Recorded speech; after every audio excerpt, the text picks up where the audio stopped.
reflexão que eu trago para vocês é a seguinte: nós temos hoje aqui um panorama que nos traz a infertilidade como um mal da modernidade, como se anteriormente nós não tivéssemos nenhum tipo de caso de infertilidade, o que não é verdade.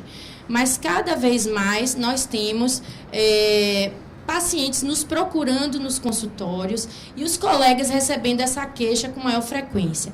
A pergunta que nos fazemos é: será que de fato estamos diante de quadros de infertilidade?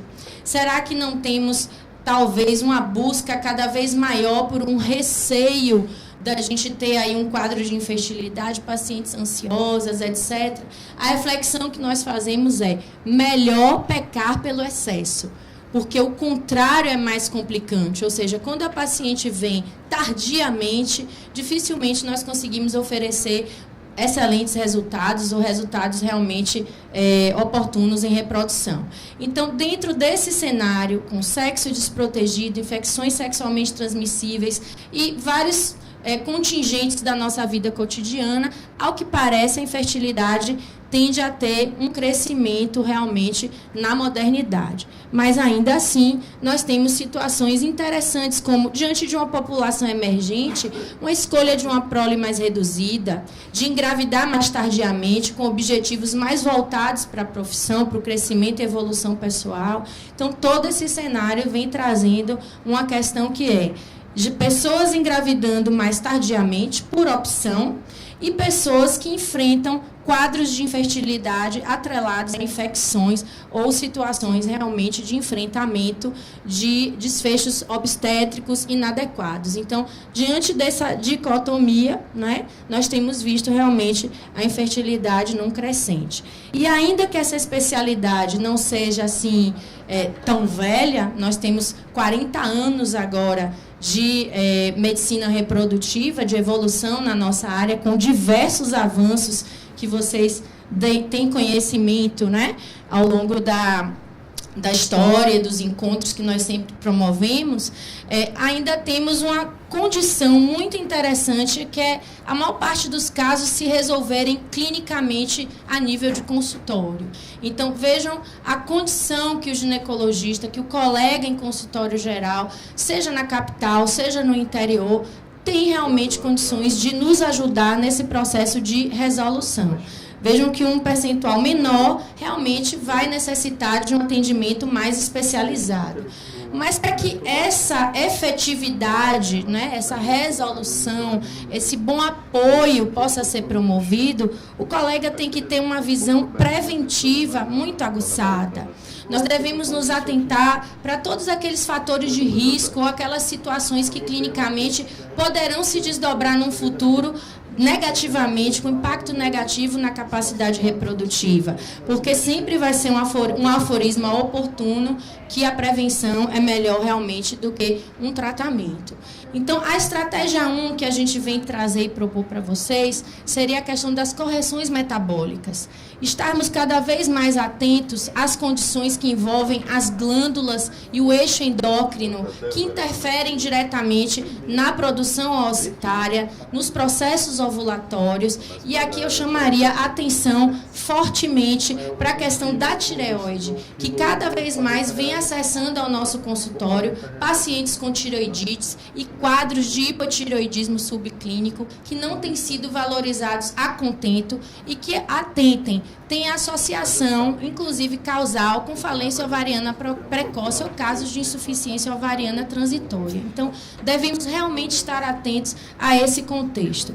Outra glândula que nos chama muito a atenção, de uma forma geral, é a adrenal, que tem sido um pouco desprestigiada no cotidiano. Nós temos recebido pacientes com quadros de hiperandrogenismo, consideradas como portadoras de síndrome de ovário policístico e, na verdade, tem hiperplasia adrenal congênita ou outras condições anexas à questão da adrenal. Então, atentar, ampliar um pouco o olhar para esses casos, ainda que tenhamos como a principal causa sobremaneira, não temos dúvida de que a síndrome do ovário policístico ainda figura como uma das principais causas de anovulação e de alteração metabólica atrelada à infertilidade. Então, cuidar dessas pacientes antecipadamente se faz necessário.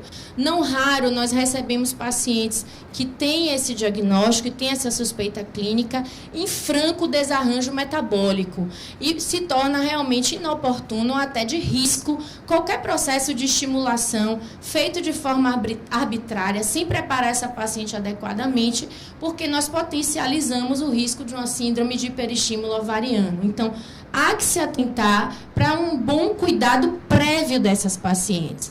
Por que não fazer uma atenção especial à questão da tolerância à glicose? Cada vez mais sendo comentada. Podemos, sim, incluir nos nossos protocolos cotidianos nos consultórios ginecológicos a solicitação de um GTT para essas pacientes, porque ele pode ser um grande divisor de águas. Quando ele está alterado, baseado nas normativas e diretrizes mais recentes da Sociedade de Endocrinologia Brasileira, nós temos o seguinte: um GTT com jejum maior ou igual que 100, ou uma pós-prandial segunda hora com estímulo de 75 gramas maior ou igual que 140. Esses casos, a paciente já seria classificada como intolerante e poderia ser uma excelente candidata para uso, por exemplo, da metformina, ok? Que vocês conhecem de muitas vezes nós conversarmos sobre esse assunto. E por que não atentarmos para a síndrome metabólica? Às vezes recebemos pacientes para estimulação ovariana e tratamento reprodutivo com cinturas abdominais acima de 100, não raro hipertensas. Então, vejam como a gente está chegando na ponta da lança quando nós temos muitas coisas anteriormente a fazer. E algumas dessas pacientes, pelo simples reequilíbrio metabólico, conseguem ter, inclusive, o quadro de anovulação revertida. Então, nós precisamos realmente investir mais nesse processo de qualidade de vida e de autocuidado dessas pacientes. Tem uma coisa interessante que eu chamo a atenção sempre quando nós estamos preparando as pacientes para estimulação, de que ovários com volume superior a 10 centímetros cúbicos apresentam realmente uma situação mais difícil de abordagem durante a terapêutica nossa. Quando utilizamos indutores, às vezes são aquelas pacientes refratárias ao uso do citrato de clomifeno em consultório. Então, primeiro, reequilibrar essas pacientes metabolicamente talvez seja uma boa solução, ok? A perda de peso figura como algo muito importante para nós. Aqui a gente já comentou em outras oportunidades o uso oportuno da metformina para vocês, e aqui uma lembrança, mas o que eu queria realmente chamar a atenção é a associação da obesidade com desfechos negativos em reprodução. Ainda que seja uma gestação espontânea ou assistida, a obesidade nos traz uma taxa de associação maior com abortamento, ok? Então, nós devemos investir, de fato, sem falar nos desfechos obstétricos e perinatais, que também não são muito interessantes, como uma alta taxa de diabetes gestacional, hipertensão, infecções pós-operatórias. Então, o investimento na perda de peso realmente seria muito interessante, tá? E aqui, o que é que nós sugerimos aos colegas, né? Que calcule o índice de massa corpórea de sua paciente no consultório, já tentando estabelecer para ela metas. As pacientes, muitas vezes, se sentem perdidas. Perca peso. Perca peso quanto? Em que ritmo? Então, nós podemos ajudá-las nesse processo, estimulando um tempo sugerido de 3 a 4 quilos mês nessa perda, para que não seja uma coisa abrupta e que possa trazer outras repercussões negativas para a saúde dela. Claro que nós sabemos que em consultório o arsenal ideal é aquele menos complexo, mais fácil de ser utilizado, e o citrato de clomifeno ainda configura, ainda está na nossa lista como primeira opção. Mas eu gostaria de ressaltar aos senhores que nós temos um período máximo de uso de 6 ciclos. Nós ainda continuamos recebendo casos cuja abordagem não é tão oportuna, não é tão conveniente, utilizando muito mais do que isso. Utilizando, às vezes, até 12 ciclos, 11 ciclos de citrato de clomifeno. Não é mais cabível, não é aceitável, é considerado uma prática. Então, temos que estar atentos a isso, ok? Uma outra questão que eu gostaria de chamar a atenção é que muitos colegas perguntam: ô Karina, eu posso corrigir a anovulação? Ainda que a paciente não tenha testado a sua fertilidade por 1 ano, por 6 meses, que seja, sem pedir esterossalpingografia, de fato, a gente pode fazer essa correção inicial e testar a fertilidade da paciente. Mas nós temos que ter em mente que nós vamos perder alguns casos aqui de obstrução tubária, que poderão passar desapercebidos, ou ainda um fator masculino. Então, é interessante que em pacientes com mais de 35 anos, nós tenhamos a garantia de um sêmen normal, pelo menos, para que possamos ter essa abordagem menos invasiva inicialmente. Então, só chamo a atenção porque é possível se fazer, mas tem que se atentar a alguns limites, tá? Outra questão que é muito feita pelos colegas é: Karina, eu posso usar o citrato de clomifeno sem monitoramento ultrassonográfico? Pode, nós podemos corrigir a ovulação dessa forma, mas já está dito na literatura que a gente consegue ter uma taxa de gravidez mais interessante, conseguimos ser mais efetivos, porque nós conseguimos monitorar adequadamente a simetria que ocorre entre ovário e endométrio e se há ou não a presença da ruptura de fato do folículo dominante. Então, ter um ultrassom é interessante, não sendo obrigatório, mas é realmente mais oportuno e mais efetivo. Eu coloco essa foto aqui para vocês, que foi o primeiro bebezinho que nós obtivemos, né? Ajudamos o casal a alcançar a sua gravidez na insemina. E nós não fizemos nada além do que correção metabólica e uso de indutor de ovulação. Então, nem sempre é necessário um arsenal muito armado para obter o melhor resultado. Nós temos que avaliar realmente o contexto daquele casal e o arsenal que está em nossas mãos, tá? A outra estratégia que eu queria comentar com vocês é a questão da avaliação da reserva ovariana. Hoje nós temos muitos tabus em relação a isso, mas o que realmente nos chama a atenção ainda é a questão da idade. Por mais que tenhamos marcadores oportunos, como a contagem de folículo antral, o hormônio antimileriano, as relações entre FSH e estradiol coletados no início do ciclo, da fase proliferativa, entre o 2º e o 5º dia do ciclo, para que sejam melhor e corretamente interpretados, ainda que tenhamos todo esse arsenal, a idade ainda é um marcador muito importante, porque esses outros marcadores que nós citamos, eles nos dão noções prognósticas de resposta aos indutores, ok? O quanto aquela paciente poderia responder num processo de estimulação. No entanto, não nos garantem a questão da qualidade oocitária. E essa é realmente atrelada à questão da idade. E aqui eu chamo a atenção, eu fiz uma certa feita de uma forma didática para alguns alunos na UFBA esse esquema, e eu venho trazendo ele sempre, porque é muito comum as pessoas terem essa dúvida, ainda entre nós profissionais já, que é a seguinte: se eu tenho o retrato do momento daquela paciente com a sua reserva ovariana, feita através dos marcadores já citados, o que isso significa? Muitas vezes as pessoas perguntam: puxa, eu usei anticoncepcional por tantos anos, eu não poupei a minha reserva? Não, porque esse processo de recrutamento antecede o funcionamento do eixo naquele mês. E o que nós estamos fazendo é bloqueando o eixo funcional usando anticoncepcionais. Então, aquele folículo que seria recrutado naquele mês e que foi bloqueado com anticoncepcional, ele vai atresiar. Então, não há poupança no uso de bloqueadores, ok? Pelo menos não no que tange a reserva ovariana. Quando a paciente avança no seu ciclo natural, ela vai apresentar a dominância de um desses folículos e os demais vão atresiar. Então, esse processo é fisiológico e inexorável. E quando nós utilizamos um estímulo, muitas perguntam: doutora, não tem um limite? Quanto tempo eu vou ficar estimulando? Quantas vezes eu posso me submeter a um ciclo? Será que eu não estou gastando os meus folículos? Algumas vezes elas perguntam. E o que nós respondemos é exatamente isso. Porque naquele mês em que ela está estimulando, nós vamos ampliar a dominância.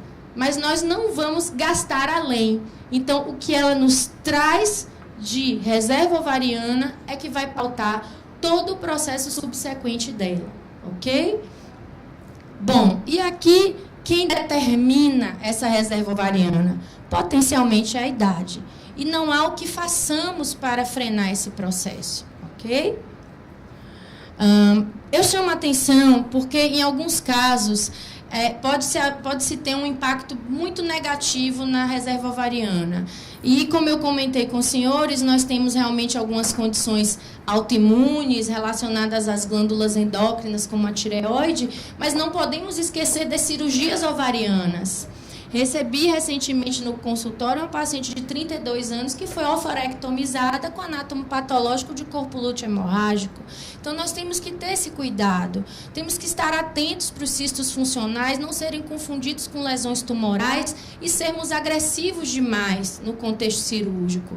Temos ainda aquelas pacientes com endometriose, que nós tivemos um debate recente muito interessante aqui, promovido pela Sojiba, e vocês vão ver mais adiante alguns comentários tecidos acerca de endometriose. E não esquecer, logicamente, os tratamentos oncológicos. Então, nesses casos, nós já sabemos que vai ocorrer um impacto negativo. Existem trabalhos ressaltando que a paciente que é portadora de endometriose ovariana pode ter uma redução em quase 10 anos da sua reserva ovariana. Então, o que eu quero dizer com isso? Aquela paciente de 35 anos que é portadora de endometrioma, ela poderia, em tese, avançar quase que 10 anos nessa perda de capacidade reprodutiva, entendem? Então, nós temos que valorizar mais a presença dos endometriomas nesse contexto, tá?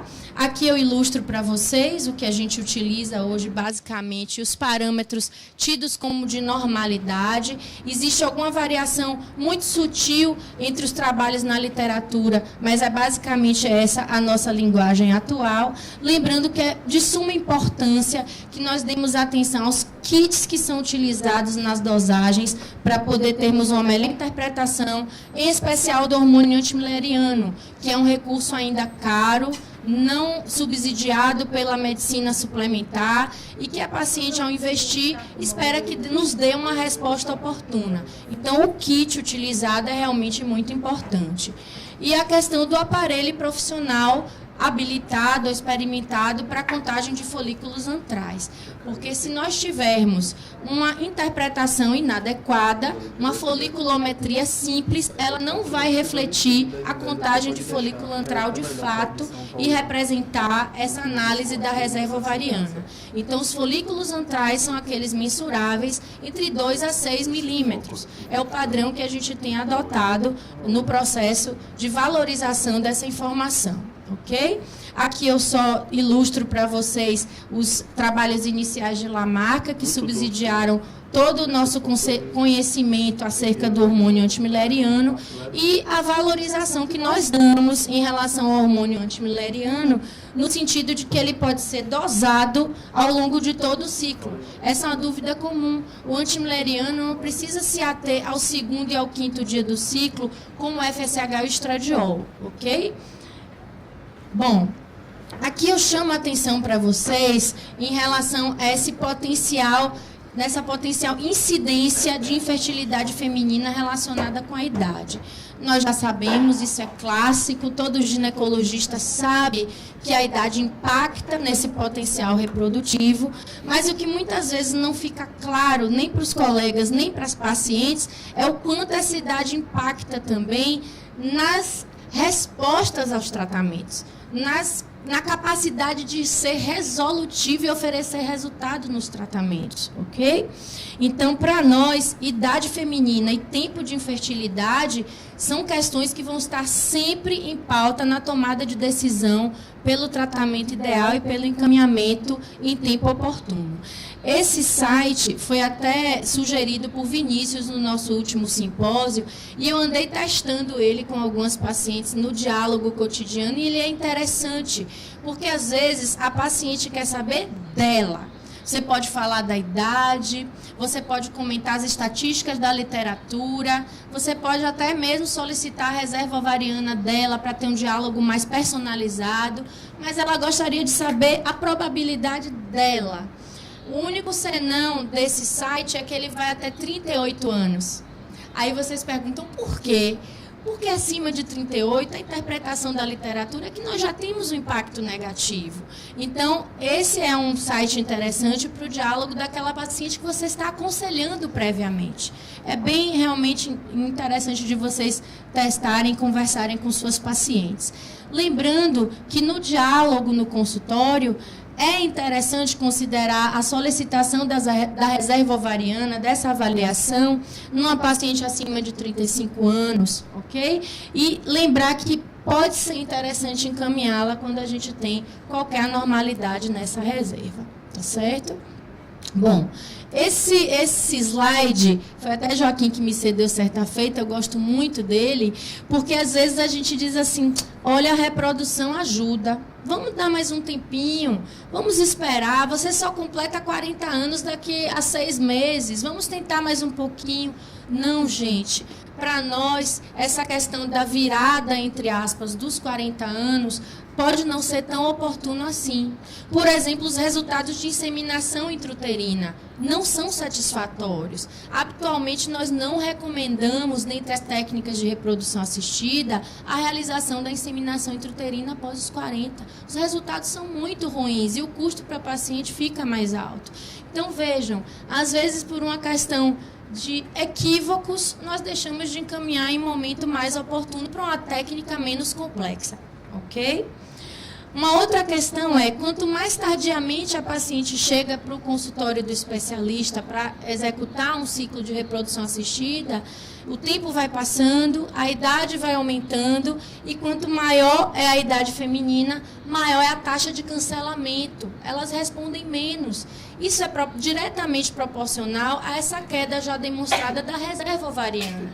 A estimulação não vai gerar novos folículos ou novos oócitos. Ela vai apenas ampliar ou tentar ampliar o que a paciente tem de reserva. Então, não existe ainda nenhuma medicação mágica que consiga transformar a reserva ovariana da paciente. E esse é o nosso dilema cotidiano. As pacientes nos acessam muitas vezes com 42, 43, 44 anos. E nós podemos escolher o protocolo que for, a droga que for, ir para o laboratório que for, a clínica que for, e a reserva e a resposta dela serão as mesmas. Ela vai ser uma má respondedora. Então, nós, no nosso cotidiano de ginecologistas, devemos aconselhar as pacientes nesse sentido, para elas se apropriarem de que a reprodução assistida precisa ter um encaminhamento num momento oportuno para oferecer os melhores resultados. Ok? E aqui é bebê em casa, porque não é só uma questão de resposta ovariana, mas também de um desfecho obstétrico satisfatório. E nós sabemos que cada vez mais, quem é obstetra de carreira tem percebido isso, eu tenho dialogado com vários colegas, quantas pacientes têm dado entrada com quadros mais críticos e mais graves, engravidando depois de uma certa idade. Então, nós temos que ter esse olhar mais ampliado também. Não é só promover o tratamento reprodutivo, mas assegurar que aquela paciente e seu bebê cheguem em casa com saúde. Então, essas reflexões nós devemos sempre estar atentos e nos fazer, tá certo? Aqui eu trago algumas recomendações, algumas sugestões, mas realmente nós devemos, inclusive, incluir no nosso diálogo com as pacientes que estão fazendo tratamento ou que pretendem fazer algum tipo de tratamento reprodutivo ou ainda engravidar após os 40, os riscos que ela tem inerente a essa escolha, ok? Bom, a terceira estratégia que eu queria trazer para vocês é a vitrificação de oócitos. Nós tivemos avanços, assim, incríveis nesse sentido, tá? A técnica sofreu todo um aprimoramento em 2006. Joaquim, sempre vanguardista nesses processos, coloca o laboratório da gente sempre em time. E nós começamos a fazer vitrificação no Senafest em 2006 para 2007, adotando a técnica do professor Almodin, que eu faço aqui a minha homenagem pela excelência, que é um brasileiro, tá certo? Que conseguiu otimizar a técnica com recursos nacionais e a gente consegue resultados de excelência desde então. Esse foi o primeiro bebezinho lá no nosso grupo, tá certo? Fruto de vitrificação de ósseo, era uma paciente que tinha uma colagenose, tinha um processo clínico, me foi encaminhada para preservação por um neurologista, vejam só, né? Que pessoa antenada. E ela teve os seus oócitos vitrificados e oportunamente gestou desses oócitos, né? E eu tenho a oportunidade pessoal, né, de conviver com essa criança por questões que não cabem ser ditas aqui. E ele hoje é uma criança saudável, de 7 anos, com excelente desempenho escolar. Então, é tudo que nós queremos, uma família feliz e uma criança bem inserida, né? Então, essa ideia de vitrificar oócitos, ela tem se ampliado cada vez mais. Aqui é uma casuística do grupo da Ana Cobo, do grupo da Espanha, onde vocês podem perceber que não é só mais a idade, né, e outros contextos clínicos que sugerem, que motivam as pessoas a fazerem vitrificação. Mas ainda tem, sem dúvida aqui, a questão da idade muito preponderante. E não é o que nós assistimos na nossa clientela ainda. Nós ainda temos referenciamento para vitrificação de ósseos muito atrelados às questões oncológicas, endometriose e outros contextos, como a própria insuficiência ovariana premente com reserva ovariana baixa. Mas ainda temos uma busca incipiente que vem crescendo com a questão da idade, tá? Mas aí vem a pergunta, qual seria a melhor idade para a gente vitrificar ósseo? E aí eu queria chamar a atenção para vocês do seguinte, nós ainda temos aqui a faixa etária de maior busca entre 36 e 39 anos, quando, na verdade, os melhores resultados seriam obtidos, em tese, até 35 anos. Então, essa lógica, essa matemática tem que ser clareada para as pacientes. Ela pode optar por fazer a vitrificação mais tarde? Pode, mas os resultados dela, efetivos de obtenção de gravidez, precisam ser clareados. Eu recebi recentemente lá no consultório uma paciente que havia vitrificado com 37 anos em outro serviço. E ela congelou 6 oócitos. Ela hoje está com 42 anos.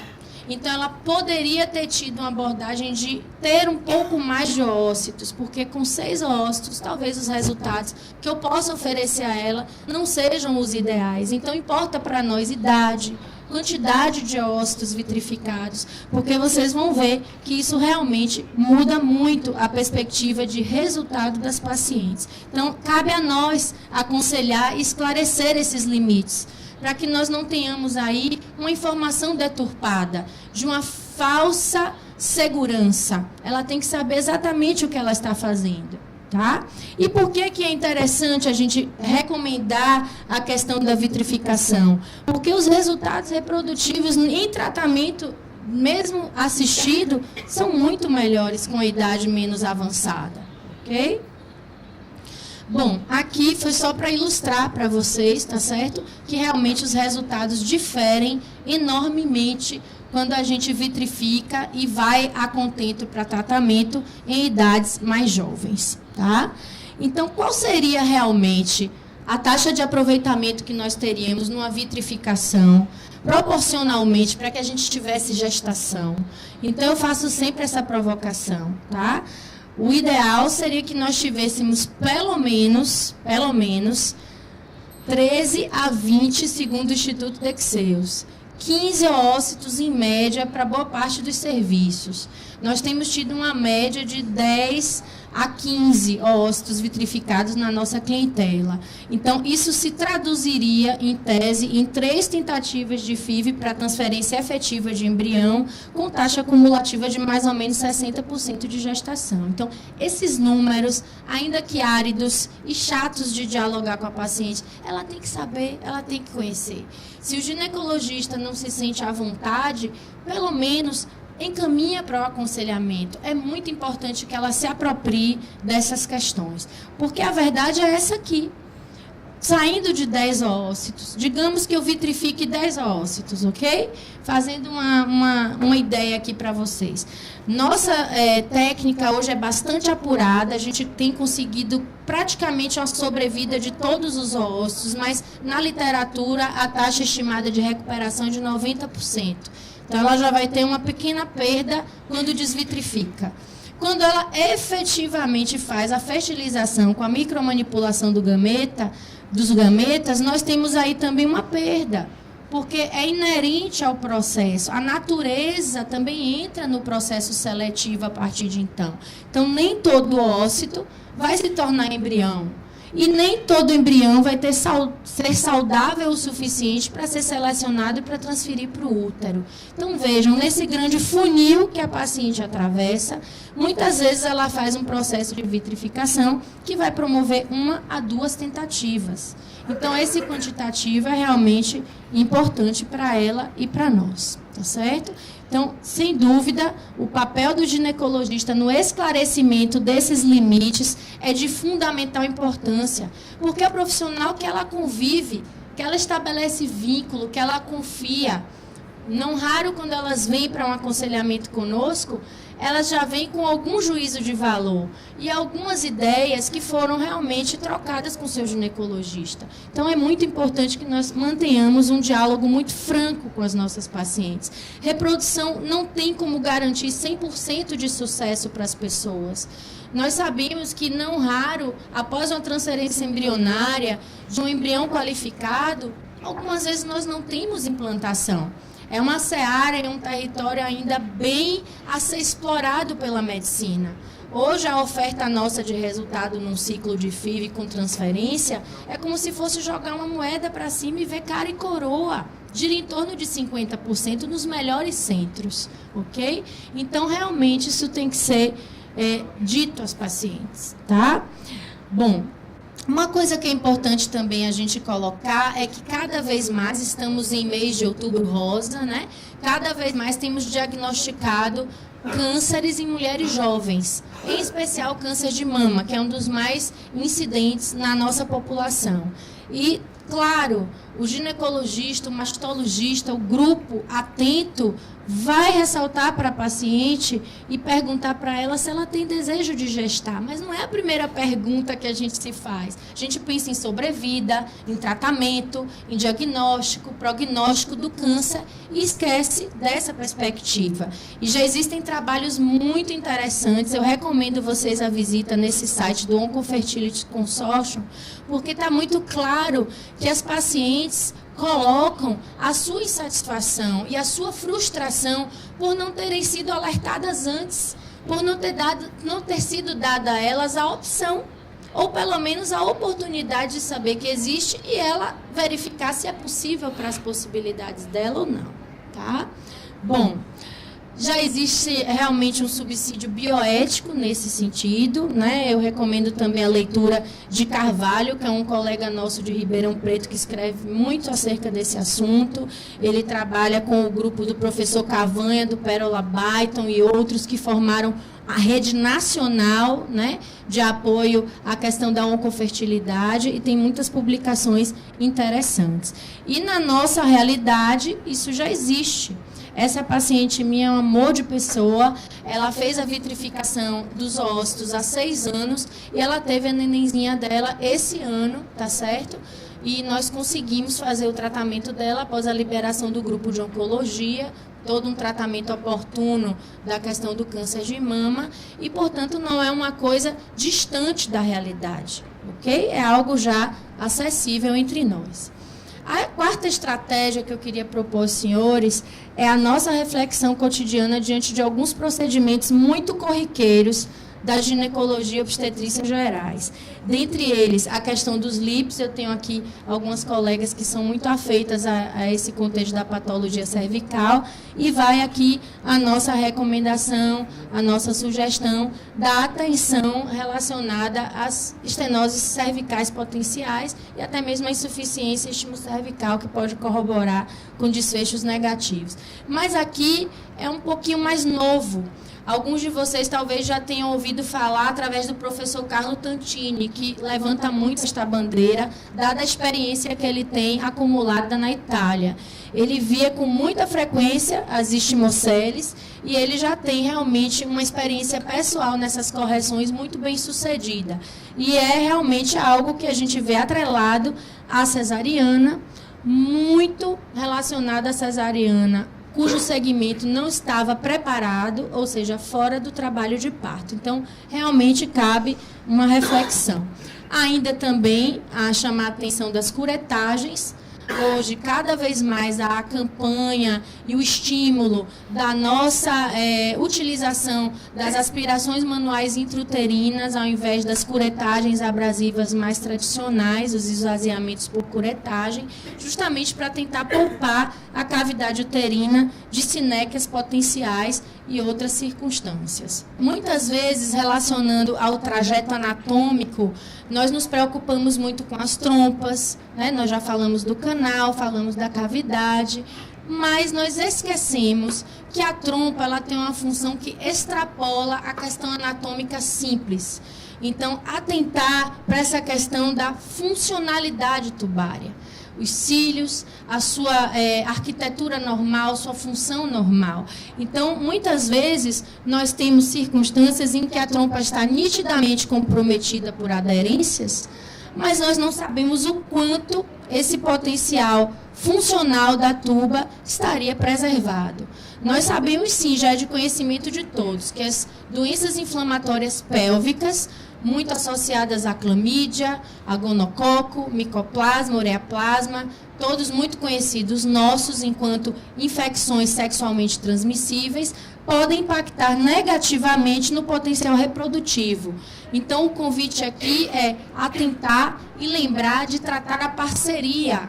É o mesmo contexto que nós temos visto na sífilis congênita, por exemplo. Por que nós ficamos sempre na retórica de não solucionar o problema? Porque nós esquecemos da parceria.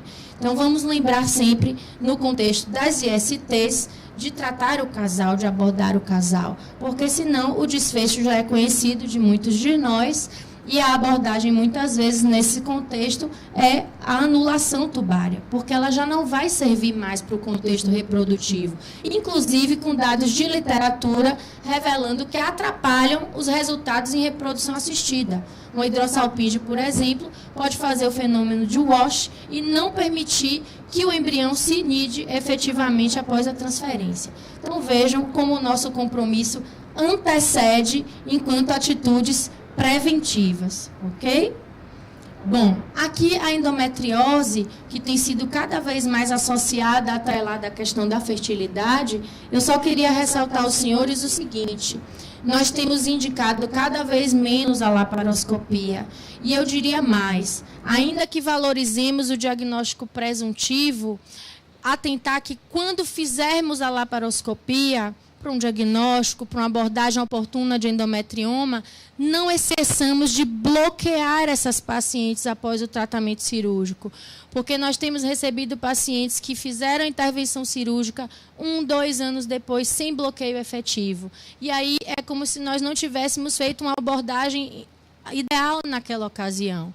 E não é interessante para essa paciente ser abordada, reabordada e reabordada por cirurgia, porque isso vai piorar a perspectiva dela anatômica e funcional, formando cada vez mais aderências e piorando muitas vezes o contexto da dor pélvica. Então, vejam, a abordagem cirúrgica feita ou o diagnóstico presuntivo estabelecido, bloquear essas pacientes, ok?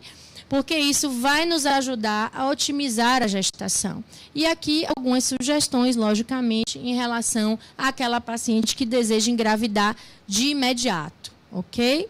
Lembrando ainda que vem cada vez mais em pauta a questão da endometriose profunda, que nessa área reprodutiva ainda tem alguns senões e alguns questionamentos, mas ao ginecologista geral caberia, sem dúvida alguma, diante de um endometrioma ou de um quadro sintomático intestinal associado à suspeita de endometriose, fazer essa avaliação que vocês já viram comentadas diversas vezes aqui por colegas especialistas como Francine, Kleber, Débora, dentre outros, que fazem muito bem essa avaliação. Tá? Lembrando para vocês que hoje os parâmetros quanto aos riscos obstrutivos muitas vezes nos ajudam na tomada de decisão de um tratamento reprodutivo. Então, tem feito parte do nosso arsenal essa investigação diante de pacientes com endometriose.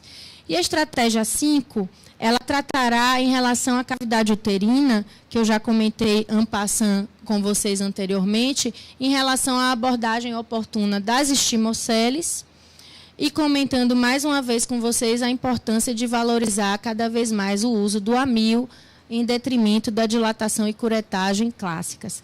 E aqui tem gente também na sala que faz esteroscopia, dizer que a ressecção oportuna de pólipos ou de miomas submucosos que interfiram ou realmente avancem a cavidade, é sim recomendado, é sim oportuno e pode nos ajudar nos resultados reprodutivos, tanto assistidos quanto, às vezes, em obtenção de gestação espontânea.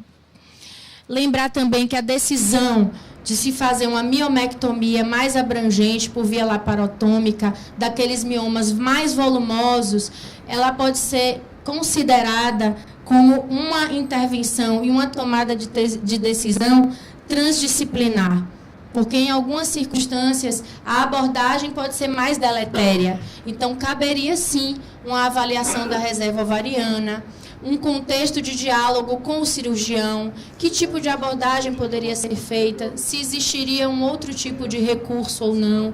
Existem muitas críticas relacionadas ao uso da embolização de miomas para pacientes que desejam reproduzir ainda, e em outros momentos podemos até abrir discussões mais específicas com o pessoal da Sojiba a esse respeito. Bom, e aqui o encaminhamento oportuno para o especialista. Já comentei aqui com vocês diversas vezes sobre como faz diferença para nós receber a paciente no momento mais oportuno, mais preparada, com a idade menos avançada. E aqui eu fico me perguntando, é uma provocação que eu faço a todos nós, e uma vez Joaquim comentou, vamos lançar uma campanha, vamos sugerir o aconselhamento com a solicitação de reserva ovariana, dentre outros exames. E aí eu me pergunto além, será que a gente não deveria voltar à época dos exames pré-nupciais? Nós estamos deixando de aconselhar as pessoas nesse sentido. Talvez fosse oportuno pensar, porque é muito difícil receber essas pessoas depois com a alta carga de ansiedade, cheias de sentimentos perpassando, sem falar nos receios de acesso e nos receios de custos que um tratamento reprodutivo pode vir a trazer para aquele casal. Então, fica uma abordagem muito complicada. Não raro, nós precisamos de apoio de vários segmentos para acolher esse casal. Temos, muitas vezes, um casal extremamente exigente, mas temos também aquele casal que demora muito de buscar ajuda, com medo realmente dos custos. E aí, a nossa perspectiva atual, sem dúvida, é sempre tentar fazer com que o acesso desses pacientes a um centro secundário ou terciário, quando necessário, se torne cada vez mais facilitado e oportuno. E dentro dessa ideia, realmente devemos priorizar alguns casos. O colega não pode deixar de atentar a esse tipo de situação para que oportunize realmente, né, a paciente a chegar no momento ideal. Porque ela pode sim adotar algumas condutas menos invasivas ou menos complexas, mas ela tem que estar consciente, o casal tem que saber das suas chances, tá? Todo o nosso ato, toda a nossa escolha em medicina, ela perpassa por uma beneficência. Tenho certeza que todos nós aqui nessa sala ou na audiência web queremos o melhor para as nossas pacientes. Mas, às vezes, nós não atentamos para não maleficência. É o raciocínio oposto, ou seja, o que é que eu posso fazer para que ela não tenha dano ou não tenha problemas? E esse é o convite que a medicina faz para a gente hoje. Já existe uma seara chamada Choosing Wisely, que vem dar subsídio na medicina baseada em evidência a escolhas que não causem mal, que não façam mal. Porque a nossa fundamentação de juramento na nossa classe, diz que primeiro é não causar danos, né? Então, nós temos que estar realmente atentos a tudo isso. E não tomar decisões pelas pessoas. Às vezes, nós acreditamos que, por ser difícil, por ser custoso, a paciente não merece um esclarecimento ou um encaminhamento. A tomada de decisão é do casal. Uma vez eu recebi um casal extremamente sofrido, que o diagnóstico de endometriose havia sido feito aos 35 anos.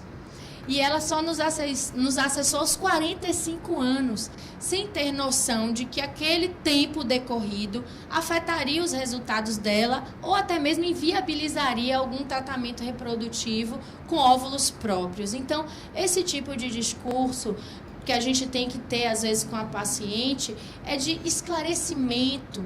A tomada de decisão é autônoma, cabe ao casal decidir. Essa busca e esse encaminhamento para um especialista, eu acho que nós, ginecologistas, devemos ter a clareza suficiente de compreender que nós somos aconselhadores. Nós somos as pessoas em que os pacientes confiam. E se nós retardamos esse processo por prejulgar talvez que seja caro ou que não haja necessidade, às vezes nós deixamos de oportunizar o acesso ideal, ok? Então, o nosso desafio hoje é tornar essas técnicas mais acessíveis. Eu posso dizer a vocês, e temos alguns colegas do grupo aqui, que nós temos feito cada vez mais tratamentos por liminar. É algo que nos incomoda sumamente mesmo, a paciente não ter direito à questão da medicina suplementar. A infertilidade ser encarada como algo cosmético, isso não tem lógica. Numa patologia, num contexto de considerado patológico, mais de 15% da população afetada. Então, não tem sentido isso. E, portanto, nós temos feito cada vez mais relatorias subsidiando liminares com ganho através de situações como, por exemplo, a vara do consumidor, que é mais acessível, mais aberta. E nós temos tido cada vez mais liminares concedidas e casais acessando o tratamento de forma oportuna.